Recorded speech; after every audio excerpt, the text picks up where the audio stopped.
Yes, so my name is Narkisska Spruce. I do production, producer at Well Placed Cactus. We're primarily a work-for-hire company, but we do some of our own internal projects. And really production becomes the core of this, especially when you're dealing with clients, corporate clients, and to get the result within budget and within schedule. Yes. Cool, so the core of this, of production and a producer, is usually to get a project done within time and within budget. But it actually becomes a little bit more than this as well. Your responsibilities become managing teams and also managing your stakeholders, which include clients, but it could also be executives if you're doing your own internal work. And also managing risk within that. As a producer, your core becomes then as a facilitator of the production process. This is really difficult without the slides in front of me. So, they're down at my feet. I can pick up the mic. Excellent. So a big part of the time and budget management is actually making people accountable for their own time. Really understanding the cost you associate to yourself, especially if you are actually paying yourself. It comes into how well you're actually using your time. And putting that dollar value to it makes it very easy to determine if the hours that you're spending on doing a certain maybe art, design, concept or something like that, if that actually translates into something that is valuable. So judging that value of people's times and making people accountable for that is really important. Part of the scheduling thing is really looking forward to what your releases are and making specific milestones to actually get to those releases. And the more specific you are, the better it is. And putting time and a time budget against each of those makes it very easy for people to actually specifically focus on these. Managing scope additions versus time budget. So as we've kind of already discussed, the iteration of art, of audio, of development is bound to happen, and actually judging the value of that and whether it is worth the time and money to invest in that, whether it actually adds any value to your project, is a decision that you've really got to make. And that sometimes comes down to telling people no, and that can be a very difficult thing, but you have to get them to make the argument to you about how this is actually going to affect your project and affect the actual game you're making. If they can make that argument and you can actually put a dollar figure, it's not very easy to put a dollar figure against it, but if you can, then that can be an easy decision to make.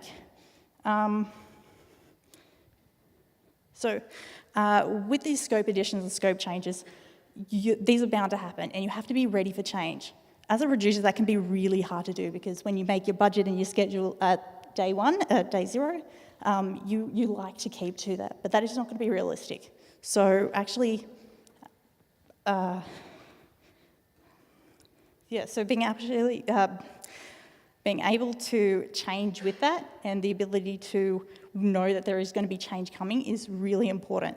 And actually translating, communicating that to developers and to artists and to your whole team is really good as well. The sooner they know about changes, the better it is. And looking at how that's affecting your schedule and budget will actually really help you decide what changes can be allowed through and what ones can't. Managing your team. So a really core part, again, of your job is actually making sure that the whole team is capable of actually doing their jobs. So making sure they have assets, making sure they have decisions, that the communication is happening is part of your job. Another part is making sure that basically the left hand knows what the right hand's doing, so that the art department knows what the programming department knows what the QA department are all doing.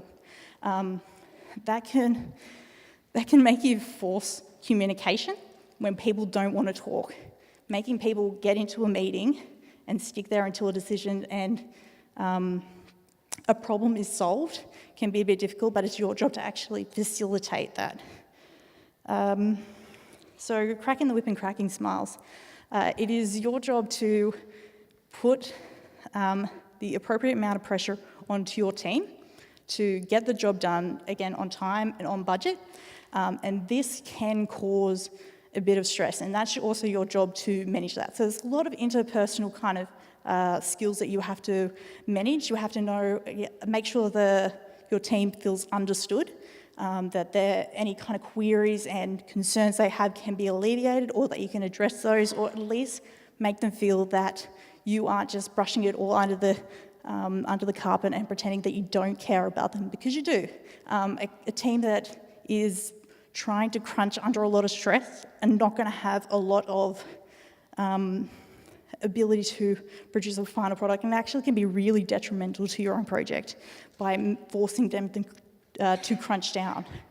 And that really works into motivation as well, making sure that they feel empowered, making sure they feel focused, that you're going into a direction that is positive, and making sure that they don't get bogged down in really hard problems or decisions, especially for long-term projects that can, years and years and years, not even that long, like even projects that are 12 months, it can start being very wearing on your team because they feel like progress isn't being made or they can't see their results, and making sure that they're focused on micro tasks and micro milestones to actually feel like they're accomplishing something is really important. Making sure they feel, again, understood and heard, and just making sure that the attitude is always positive. If you're really noticing that attitude is dipping and there's a lot of complaining, a lot of disgruntled members, making sure you pick that up and making sure that that if these are real concerns they have, or if they're just feeling stressed, and making sure they talk. Sometimes it doesn't help talking out, but if they can, or giving them breaks, really try to do that, because again, they can produce worse quality work if they're not feeling motivated. And it also comes down to making sure that everyone on the team is keeping focused on the end goal, that these milestones, these releases, which have priority things, tasks and inclusions, that those things are being focused on by the whole team, and making sure all the departments are all going in the same direction in that, and making people accountable for their work. So if they've estimated that a task will take 2 hours and it takes 4 hours, finding out why that is. Is it an underestimation of the task? If that is, make sure that is addressed next time so it doesn't continuously happen throughout the project. Was it a personal thing? Were they not their skills not up to par? But the thing is, it's not about finger pointing, it's about finding out where the problems are and fixing those. So, especially for Well-Placed Cactus, who does a lot of client work, a lot of corporate work, managing stakeholders is really important. But if you've got your own executives, or even if your own team are your stakeholders, actually managing the expectations of those is really imperative. The first step into that is understanding what their expectations are. So we've got when they want releases, when is it due? And the other thing is, how much budget do they have? Understanding that, then you can actually manage it. So go back into your team and say, hey, these are what they want, what they're looking for, this is what we hope to promise. Is this realistic? And they can come back and say, yes, that's all works great, or look, these things are going to come up in concern. And actually communicating that to your client, back to your stakeholders, is really important, because no one likes those surprises, and even worse, when you've promised something and not delivered, it's actually going to come back on you. So the final thing for that is another interpersonal skill, which is about showing them love. So making sure they feel understood, that any concerns they have are being addressed, even if they verbalise it or they don't verbalise it, making sure that those expectations and those surprises are alleviated. And what you want to do is create confidence in your team. Make sure they feel confident in your company, make sure they're confident in your project team, but doing this without lying. And a big thing of that is not over-promising. Managing risk. So your job as a producer is not to be an optimist. And this can be really difficult because you're like, yes, my developer said it's going to take an hour, no problems, awesome. But we all know that is never the reality. Don't expect everything. You're not saying that everything is going to come crashing down, but expect it to. And managing that is going to be really helpful when you're forecasting for budget and for schedules. A key thing here is being proactive instead of reactive. Talk to your developers, talk to your QA department, talk to your stakeholders.